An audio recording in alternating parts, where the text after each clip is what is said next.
After years of hype, 4K video finally became something that actually mattered to consumers in 2017. But it wasn't just the extra pixels beyond HD video that made the difference. HDR, or high dynamic range video, and support for a wider range of colors also brought along some massive visual upgrades.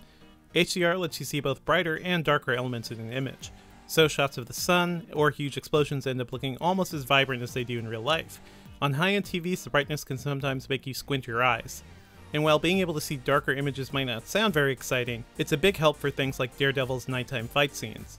The benefit of having more colors is also instantly noticeable when you're watching something like Planet Earth 2, which shows off seemingly every naturally occurring shade there is. So what made things better for 4K and HDR this year? The most obvious one, the TVs supporting those new formats got a lot cheaper. Previously, you'd have to spend close to $1,000 to get a decent 50-inch TV, but today one of the most widely recommended 55-inch models, TCL's P-Series, goes for just $650. And if you don't mind skimping a bit on picture quality, you can find similarly sized sets even cheaper. That also means that very big TVs are becoming more affordable.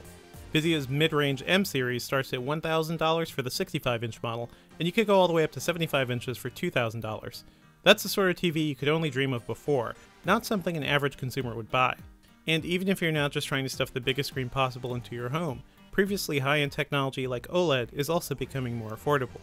For videophiles, OLED is the true upgrade over the last generations of TVs. It offers more contrast than LCD sets, better black levels, and it doesn't suffer from motion blurring. And if you care about home decor, OLED sets can be shockingly thin. LG's new W series are as thick as 2 quarters stacked on top of each other, something that also requires them to be wall-mounted since it's physically impossible to balance them with the traditional table-mounted stand. It's also worth noting that we're currently in the second generation of 4K sets. The first era, which started around 2014, didn't have the benefit of HDR or much content to justify upgrading from a decent 1080p TV. Today, just about every new show from Netflix and Amazon supports 4K, and most also offer HDR. And since streaming sites are rushing to produce their own original shows and films, that means we're seeing a bounty of new 4K content to keep us glued to the couch. Apple also finally dipped its toes into ultra-high definition video this year with the Apple TV 4K. It's a decent set-top box, but what's really significant is that Apple chose not to increase pricing for 4K movies on iTunes, making them available for between $15 and $20 for purchase. At that time, Vudu and Amazon typically charged $30 for a 4K film.